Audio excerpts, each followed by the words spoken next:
बिस्मिल्लाहिर्रहमानिर्रहीम सल्लल्लाहु अला मुहम्मद सल्लल्लाहु अलैहि व आलिहि वसल्लम। अस्सलाम वालेकुम स्टूडेंट्स।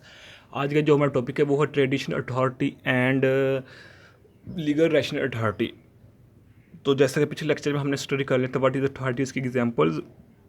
तो आज की जो टाइप है वो ट्रेडिशनल अथॉरिटी और रैशनल लीगल रैशनल अथॉरिटी के बारे में डिस्कस करते हैं। Traditional authority is the power legitimized through respect for long established cultural patterns. यानी कि जो ट्रेडिशनल अथॉरिटी एक ऐसी अथॉरिटी है जो कि लॉन्ग इस्टेब्लिश जो कि एक लंबे अरसे तक किसके मुताबिक कल्चरल पैटर्न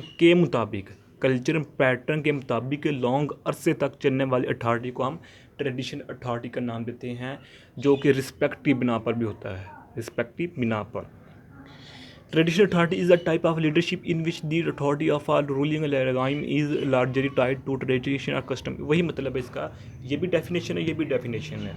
ये ईजी है, ये थोड़ी सी डिफ़िकल्ट है एक ही मतलब। यानी कि किसी सोसाइटी, किसी कंट्री, किसी स्पेसिफिक रीजन यहाँ जहाँ लोग रहते हैं कि कंट्री के ट्रेडिशन और कस्टम के मुताबिक लंबे अरसे तक चलने वाली जो अथॉरिटी है उस अथॉरिटी को हम ट्रेडिशनल अथॉरिटी का नाम देते हैं। For example federal system in villages it is. यानी कि जो गांव होते हैं, देहात होते हैं, गोट होते हैं, पिंड होते हैं जिसे, तो वहाँ जो लोग अपने बड़ों की इज़्ज़त करते हैं, बड़े बुज़ुर्गों का एहतराम करते हैं, इमाम मस्जिदों का एहतराम करते हैं, तो वो कहाँ से सीखा होता है? उन्होंने अपने आबाओ अजदाद से सीखा, उन्होंने अपने फोर फादर से सीखा होता है, उन्होंने अपने सोसाइटी से सीखा होता है कि हमने सोसाइटी में हमें ये करना है। तो इस अथॉरिटी का हम ट्रेडिशनल अथॉरिटी का नाम देते हैं। अगला पॉइंट है traditional authority is organisation such as government, police, school ETC। यानी कि ये पॉइंट इस ट्रेडिशनल अथॉरिटी में भी लिखा जा सकता है और इसकी जो अगली नेक्स्ट टाइप है उसमें भी लिखा जा सकता है। मतलब क्या है कि ट्रेडिशनल अथॉरिटी होती है ये रिटन तौर पर जो होते हैं, कानूनी तौर पर, बाकायदा कानूनी तौर पर जो लाज होते हैं उनके मुताबिक चलने वाली अथॉरिटी को हम ट्रेडिशनल अथॉरिटी का नाम नहीं देंगे। उसको हम जो दूसरी नेक्स्ट टाइप है, दूसरी लीगल रैशनल अथॉरिटी, वो होती है जो कानूनी तौर के मुताबिक चलाती है। फिर आप सोचेंगे मैंने क्यों लिखा, तो लिखने का मकसद यही है कि मैं आपको डिफरेंस बता सकूं कि ये पॉइंट इसलिए लिखा है कि ये जो ट्रेडिशनल अथॉरिटी होती है कानूनी तौर पर नहीं होती है, इसके बाकायदा तौर पर रिटर्न लाज नहीं होते हैं। ये अपने अपने सोसाइटी को देखकर, अपने बड़े बहन भाइयों को देखकर, अपने पेरेंट्स को देखकर लोग अपनाते हैं, अडॉप्ट करते हैं। तो जो दूसरी टाइप है वो है legal rational authority. Legal rational authority is the power legitimized in the operation of the lawful government.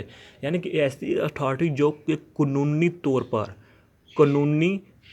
पर जो गवर्नमेंट इंस्टीट्यूशंस होते हैं, जो कानूनी इदारे होते हैं, उनके मुताबिक चलने वाली अथॉरिटी को हम लीगल अथॉरिटी, रैशनल अथॉरिटी का नाम देते हैं। It is recognised by government farmer organisation that direct political life of society. ये शॉर्ट है, यानी कि मतलब है कि जो गवर्नमेंट, हुकूमत या फार्मर ऑर्गेनाइजेशन वो होती है जो सोसाइटी को, जो माशरे को पॉजिटिव वे में फ़ायदा पहुंचाती है। तो ऐसी गवर्नमेंट या फार्मर ऑर्गेनाइजेशन जो कि सोसाइटी को पॉलिटिकल हवाले से, रिलीजियस हवाले से, सोशल हवाले से लोगों को बताती है कि आपने कैसे चलना है और कैसे नहीं चलना और हमारी क्या वैल्यू है इस सोसाइटी में, तो उस अथॉरिटी को हम लीगल रैशनल अथॉरिटी का नाम देते हैं। For example the president of any country has authority for specific region. यानी कि किसी मुल्क में इंतखाबात होते हैं, इलेक्शन होते हैं, तो वहाँ का जो प्राइम मिनिस्टर, प्रेसिडेंट होता है, वो एक स्पेसिफिक टाइम तक, स्पेसिफिक ईयर्स तक रहता है। मिसाल के तौर पर अगर हम अपने वतन अजीज़ इस्लामिक जमहूरिया पाकिस्तान की बात करें तो यहाँ जो इलेक्शन होते हैं वो 5 साल तक होते हैं। तो मिसाल के तौर पर एक पार्टी है, वो इलेक्शन जीत हुई है तो वो 5 साल तक हुकूमत करेगी पाकिस्तान में, क्योंकि वो लॉ है, एक वैल्यू है, नॉर्म है, और वो हमने खुद ही बनाए होते हैं, वो रिटर्न फॉर्म में बनाए हुए हैं कि 5 साल तक हुकूमत चलेगी। इसी तरह अगर इंडिया की मिसालें, वहाँ भी यानी कि स्पेसिफिक टाइम है इतने लिए। तो आगे नेक्स्ट पॉइंट है, हम लीगल रैशनल अथॉरिटी को डिफरेंट नाम से पुकार सकते हैं। मिसाल तो जैसे रैशनल अथॉरिटी, रैशनल डोमिनेशन या लीगल डोमिनेशन या ब्यूरोक्रेटिक अथॉरिटी, इस 4 नामों, इसके अलावा वो कोई भी नाम है जिससे हम लीगल रैशनल अथॉरिटी को नाम को पुकार सकें, इसको कई नाम से पुकार सकते हैं। तो मेन डिफरेंस जो है ना लीगल रैशनल अथॉरिटी और जो फर्स्ट है ट्रेडिशनल अथॉरिटी में वो यही है कि जो ट्रेडिशनल अथॉरिटी होती है वो कानूनी तौर पर बाकायदा रिटन फॉर्म में नहीं होती, जबकि लीगल रैशनल अथॉरिटी बाकायदा तौर पर कानूनी पर रिटन फॉर्म में अप्लाई होती है सोसाइटी पर, एक माशरे पर। तो ये आज की हमारी छोटी सी वीडियो थी। प्लीज़ हमारे चैनल को सब्सक्राइब कीजिए, लाइक कीजिए और शेयर भी कीजिए। जज़ाकल्लाहु खैरा। अस्सलामु अलैकुम व रहमतुल्लाहि व बरकातुहू।